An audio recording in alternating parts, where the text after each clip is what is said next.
लेकिन 7 सितंबर का जो ये ग्रहण है भावना, ये बहुत इम्पॉर्टेंट माना जाएगा। खगोलीय घटना डेफिनेटली है, इसकी कुछ मान्यताएं धार्मिक चीज़ों से भी जुड़ी हुई हैं। लोग डरते हैं चंद्रमा के किसी भी घटना से या ग्रहण से लोग डरते हैं।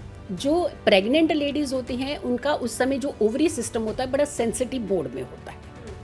यानी एक इंसान के अंदर एक नया इंसान पड़ रहा होता है, एक लेयर के अंदर एक नया इंसान है, तो ये एक सेंसिटिव मोड होता है उसका।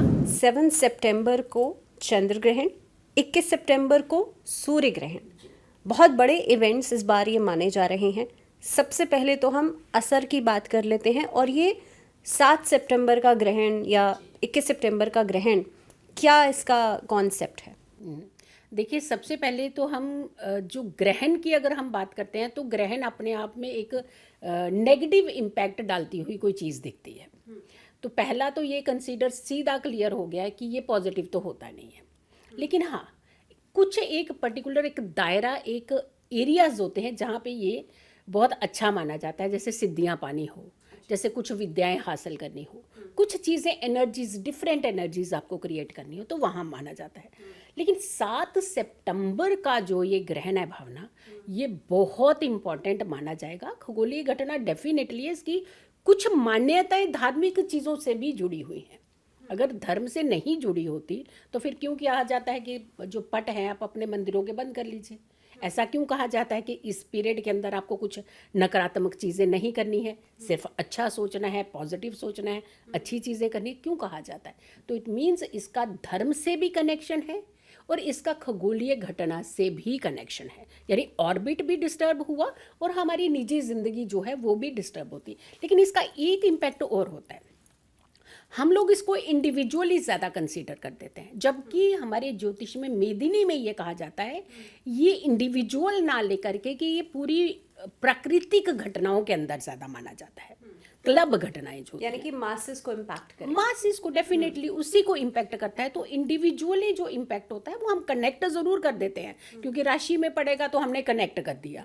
लेकिन जो हम देखा जाता है इसे वास्ट लेवल पे देखना चाहिए, क्योंकि मेदनी का जब कंसर्न आता है, ग्रहण का कंसर्न सीधा मेदनी से जुड़ा हुआ है, ना कि इंडिविजुअल राशिगत जुड़ा हुआ है। तो यहाँ पे दो चीज़ों को एक डिफ्रेंशिएट भी हम करेंगे। हाँ, राशि पर इम्पैक्ट रहेगा, कितना लिमिट तक रहेगा इसे भी समझना है। अब जब हम चंद्रमा की बात कर रहे हैं सीधा, तो 3,84,400 किलोमीटर की दूरी जो है पृथ्वी से चंद्रमा की है। मीन्स कि बाकी ग्रहों से अगर देखते हैं तो बहुत नीचे आ गया ये। हमारे आसपास जो चीज़ हमारे नज़दीक होती है वो इफेक्टिव होती है, may be it's a positive, may be it's a negative. तो इम्पैक्टफुल है, इस बार बहुत बड़ा इम्पैक्टफुल है ये चंद्र ग्रहण। जी जीतू जी, आपने कहा कि लोग डरते हैं चंद्रमा के किसी भी घटना से या ग्रहण से लोग डरते हैं। खास तौर पे ग्रहण का नाम सुनते ही लोग कहते हैं कि भाई हमें बहुत सारी चीज़ों में सावधानियां बरतनी है। प्रेग्नेंट लेडीज़ के लिए बहुत सारी सावधानियां बताई जाती हैं। ये ग्रहण क्या उतना ही डरने वाला है, और क्या ग्रहण से डरना चाहिए? देखिए, सबसे पहले तो चंद्रमा जो है महिलाओं के कारक माने जाते हैं, छोटी बच्चियों के कारक माने जाते हैं, छोटे बच्चों के कारक माने जाते हैं, बुजुर्गों के कारक माने जाते हैं, जो बुजुर्ग महिलाएं स्पेसिफिकली। अगर हम सूर्य चले जाते हैं तो हम पुरुषों को भी कंसीडर करते हैं। लेकिन जब हम एज ग्रुप अपना 50 ऑनवर्ड्स अगर क्रॉस करते हैं तो वहाँ पे चंद्रमा निर्धारित करता है हमारी इमोशन, हमारी हेल्थ, हमारी चीज़ों को। तो कंसर्न तो सबके साथ बन रहा है, महिलाओं के साथ, और बच्चों का भी ये कारक माना जाता है। तो यानी महिला और बच्चा, इनके ऊपर इम्पैक्ट जल्दी होता है। और बच्चे इतने मासूम होते हैं, इतने एक नाजुक स्थिति के होते हैं कि उनके ऊपर इस चीज़ का इम्पैक्ट, जैसे मन हमारा बहुत नाजुक है, शरीर हमारा स्ट्रांग है, मन नाजुक है, तो मन पे इम्पैक्ट इसका ज़्यादा होता है, क्योंकि ये मन का कारक, ये हमारे इमोशंस का कारक है और धरती से काफ़ी नज़दीक है, तो इसलिए इम्पैक्ट इसका ज़्यादा है। अगर हम प्रेग्नेंट लेडीज़ की बात करते हैं तो मान्यता ऐसी है कि अल्ट्रा वायलेट जो रेजेस होती हैं ये हमें कहीं ना कहीं इफ़ेक्ट करती हैं, और जो पोर्शन बहुत नाजुक स्थिति में होता है उस पर ज़्यादा अटेम्प्ट होता है। तो जो प्रेग्नेंट लेडीज़ होती हैं उनका उस समय जो ओवरी सिस्टम होता है बड़ा सेंसिटिव मोड में होता है।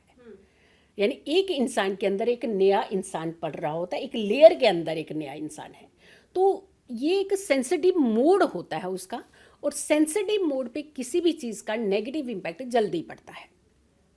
तो इसीलिए कहा जाता है कि जो अल्ट्रा वायलेट रेजेस होती हैं इससे हमें बचाना चाहिए। ये कहीं ना कहीं हार्म स्थिति में होती हैं, ये पॉजिटिव रेजेस नहीं मानी जाती हैं। अब साइंस ने बहुत सारी चीज़ों को डिफाइन कर दिया है डिफरेंट वे में, एक नए एंगल में, लेकिन हमारी ज्योतिष ने कई हजार साल पहले डिफाइन कर दिया था इस समय ग्रहण लगना है, इस समय ऐसी स्थितियाँ होनी है, इस समय घटनाएं होनी है। अगर हम 2000 अभी दूर नहीं जाते हैं, 2021, 22, 23 को ले लेते हैं, दो ग्रहण जब जब पड़े हैं, चाहे वो पाकिस्तान की स्थिति को ले लीजिए आप कि किस तरीके के भूकंप जैसे प्रलय जैसी स्थितियां आई थी, जापान की स्थिति ले लीजिए आप क्या हुआ था वहाँ पे, और यहाँ पे आप चाइना की तरफ चले जाइए कि जो एयर क्रैश हुआ था, कई लोग एक साथ जो है उस समय मृत्यु हो गई थी।